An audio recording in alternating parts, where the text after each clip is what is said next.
はいどうも皆さんこんにちは。今回は軍部の台頭についてお話ししていきます。戦前日本の政党内閣は515事件によって終わり、挙国一致内閣の時代が始まりました。しかし226事件によって軍部が台頭すると、日本は準戦時体制の時代へと進んでいきます。今回の動画ではこのあたり、日本がどのようにして準戦時体制へと進んでいったのかを見ていきます。ということで早速226事件の後からお話を始めていきましょう。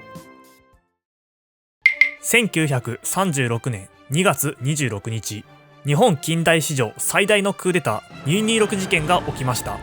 この事件で多くの人々が命を落としたものの、岡田総理大臣は運よく生き延びることに成功。しかし自分が総理大臣をしている時にそんな大事件が起きたとなると、当然続けることはできません。責任を取って総辞職します。こうして元老の西園寺金持は次の総理大臣を選び始めました。この時西園寺が総理大臣に推薦したのが近衛文麿です。さてここで出てきた近衛家ですが、久々の登場なので忘れている人も多いでしょう。元をたどれば近衛家は藤原氏です。飛鳥時代に中大兄皇子と中富鎌足によって成し遂げられた大化の改新ですが、この中富鎌足が後に藤原鎌足となり、ここから藤原氏が始まりました。その後息子の藤原不比と孫の藤原氏へと受け継がれていき、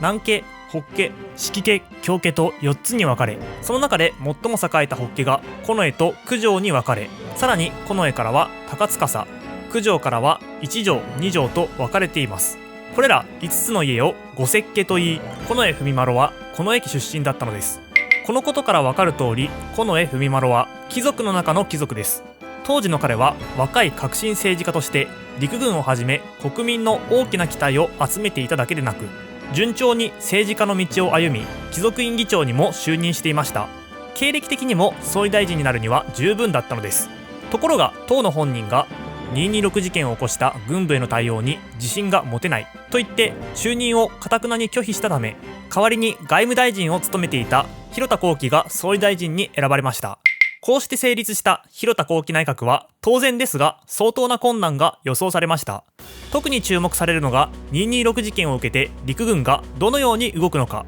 ということだと思います。結論から言うと陸軍は政治介入を始めていきます。この時の陸軍三長官はいずれも政治色が薄くお飾りの存在。実際に陸軍を動かしていったのはその下の中堅層で、特に梅津義次郎が226事件の事後処理を行っていきました。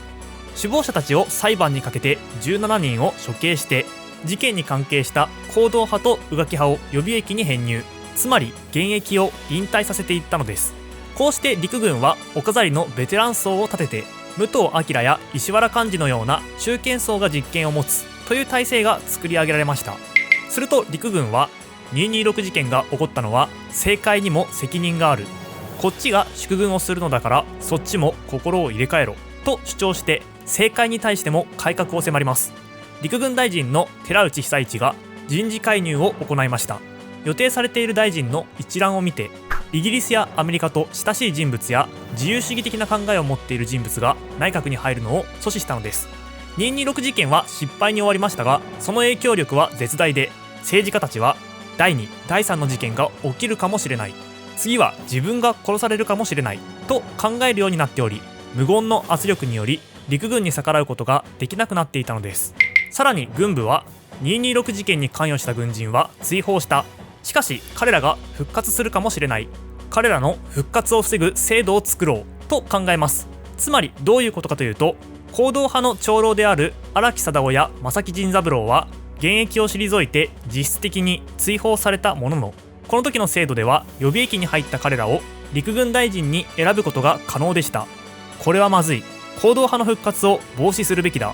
陸軍大臣と海軍大臣は現役の大将中将でなければならないとする制度を復活させようと考えたのです。しかしこれは以前もお話しした通り、軍部が認めなければ内閣を組織できなくなる制度であり、軍部はこの制度により意に沿わない内閣の組織を阻止することができるようになりました。さてこうやって発言力が強まった陸軍で力を持っていたのは武藤明と石原幹二でした。しかし武藤明は満州軍へと転出したため、日本に残った石原幹二が陸軍を引っ張っていきます。そんな石原幹二は日本を取り巻く状況を見て、これはまずいと焦っていました。理由は簡単、ソ連です。満州事変を見たソ連は当然ですが、日本が攻めてきたらやばい、防御力を上げなければと考えて、極東の軍事力を大幅に増強していたのです。これによって日本とソ連の兵力差は約10分の3、戦車や航空兵力は約5分の1という大きな差がついていました。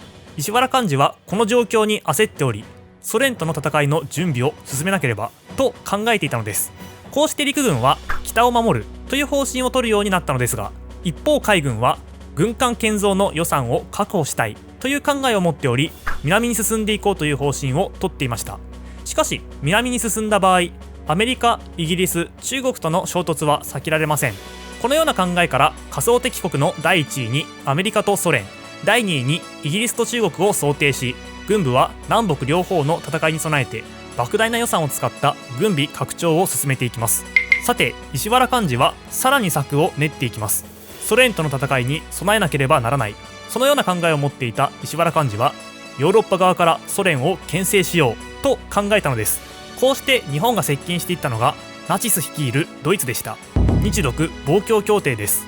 日独防共協定というのは、日本とドイツで共産主義を防ごうという協定で、共産主義というのはソ連を想定していました。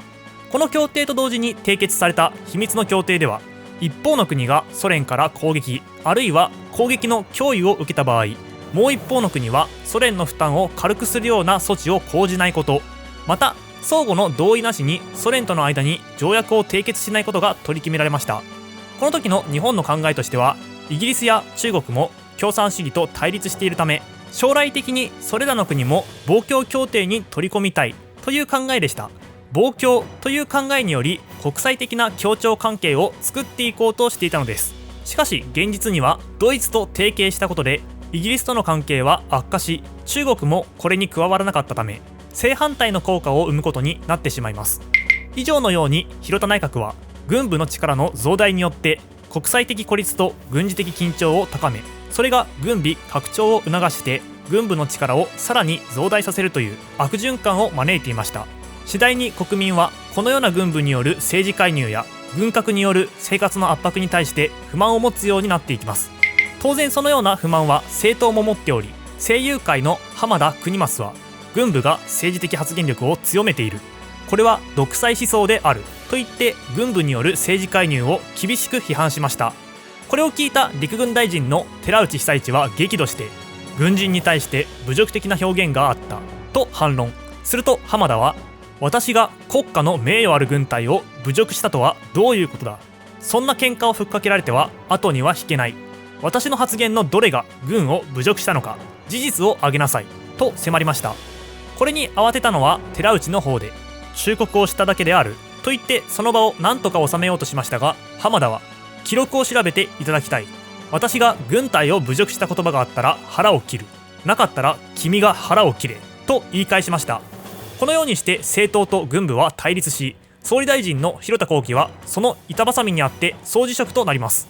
さて政友会の浜田国益がそこまで激しく陸軍を攻撃したのには裏がありました。政党からすると今の陸軍は扱いづらい、政党内閣に協力していた頃の陸軍に戻ってほしいという考えがあります。だから今の陸軍を攻撃して内閣総辞職に追い込み、かつて政党内閣に協力していた宇垣一茂、彼を総理大臣とした内閣を樹立しようとしていたのです。しかし宇垣一茂はその名の通り宇垣閥のトップです。統制派やその他の人々が力を持ったこの時の陸軍は宇垣を総理大臣に認めることはありません。こうして陸軍は軍部大臣現役武官制を活用し、宇垣が総理大臣なら陸軍大臣を出さないと言って内閣の組織を妨害します。このような経緯で政党勢力の最後の希望だった宇垣内閣は陸軍によって成立を阻まれたのです。こうなると仕方がありません。陸軍が納得する総理大臣として名前が挙がってきたのが林千十郎でした。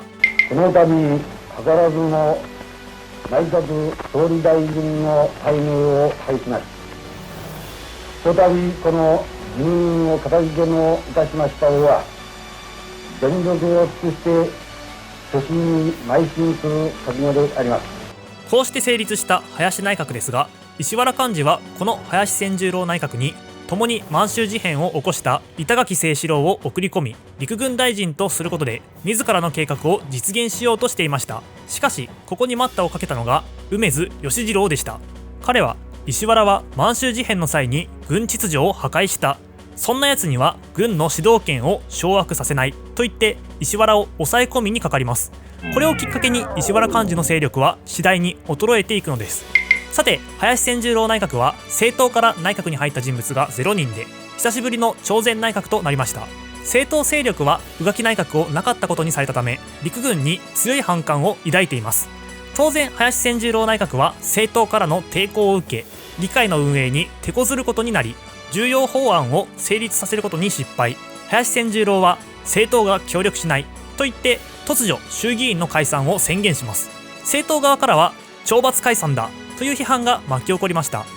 こうして急遽行われた総選挙では当然のように政友会と民政党が合わせて過半数を制する圧勝となり、国民が選挙によって軍部の振る舞いに不満を示す結果となりました。そんな選挙の後にも強気の姿勢を崩さない林内閣に対して政友会と民政党は内閣総辞職を要求。結局は政党勢力に押し切られ林内閣は総辞職に追い込まれます。さてこうなるとまたも総理大臣を選ばなければなりません。こうなったら仕方がない。軍部や国民が納得する総理大臣、